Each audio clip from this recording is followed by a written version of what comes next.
Hi guys, and welcome to the channel where we talk about all things related to cruising with mobility concerns. Whether you are planning a cruise for yourself or are planning to travel with someone who requires mobility assistance, this is made with you in mind. In this video, I will share my experience boarding Virgin Voyages Scarlet Lady out of Barcelona.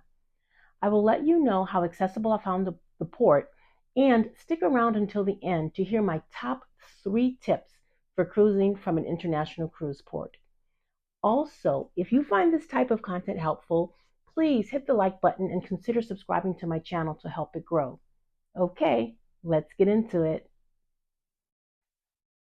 Virgin Voyages uses 2 different terminals at the Barcelona port, so it is important to confirm which terminal your cruise will depart from. Our boarding documents initially stated that we would be leaving from one of the terminals at the World Trade Center, but we ended up departing from Terminal A, which, though not terribly far away, is at a completely different location. So I strongly suggest that you confirm your departure terminal a day or 2 before your cruise.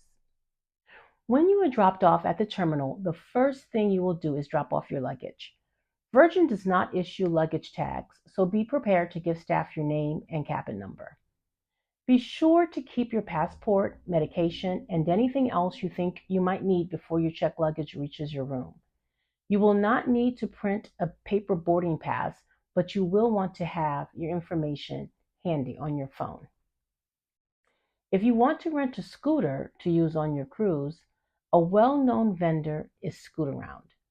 I use them all the time to rent scooters for my mom, and they have always provided excellent service.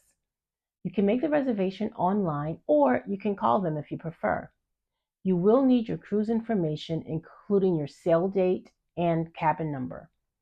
For our last 7-day cruise out of Long Beach, we paid about $300 for the rental, but the price will vary depending on the length and location of the rental and any add-ons such as insurance. Transportation to the port is pretty easy to navigate, and depending on your comfort level, you will have several options. The World Trade Center Pier is located at the foot of La Rambla, near the Christopher Columbus Monument. There you will find 2 terminals, North Terminal and South Terminal. There is a bus that will bring you from the World Trade Center to the other cruise port terminals. It is the Cruise Port Shuttle Bus, also known as the Blue Bus, and it is wheelchair accessible. However, if you have mobility concerns, I suggest taking a taxi. Our taxi dropped us off right in front of Terminal A, and we were only a few steps away from the luggage drop-off counter. Once inside the terminal, you can request wheelchair assistance if needed. If not, be prepared to walk or stand for 15 to 20 minutes for the screening check-in process. The time will vary, but my experience is that the whole onboarding process was very efficient and quick. Bonus tip: as soon as you are in the embarkation area, you can use the Virgin app to book your dining and shows if you weren't able to do it ahead of time. However, some of us over a certain age are more comfortable doing this in person. If that is you, head to the Razzle Dazzle restaurant once on board, and there will be someone to personally assist you with your dining bookings.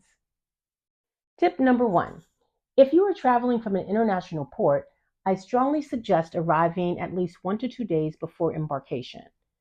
Even though staying at a hotel will be an additional expense, I think it is well worth it for the peace of mind and could potentially save you thousands from missing your cruise. This brings me to my second tip. Tip number 2, purchase trip insurance. In my opinion, trip insurance is not only good for helping you to recoup your fare investment should a covered event occur, but it can also provide coverage for medical expenses, including air evacuation. This is especially valuable when traveling overseas because the cost to return home can be astronomical. Tip number 3, obtain some local currency before leaving the US.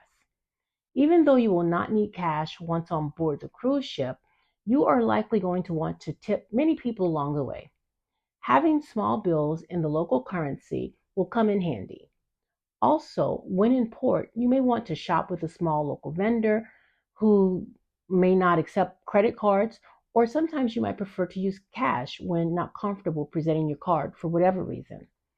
Depending on where you live, you may need to order the foreign currency from your bank a week or more ahead of time, so don't wait until the last minute.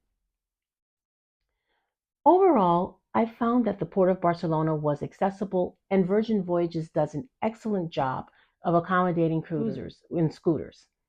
I also like the fact that the Port of Barcelona is in Barcelona proper and is not far from the airport, unlike some other European ports that require you to travel 2 hours or more from the airport to the cruise terminal. If you have mobility concerns and are considering a European cruise, I think that taking one from Barcelona could be a great option.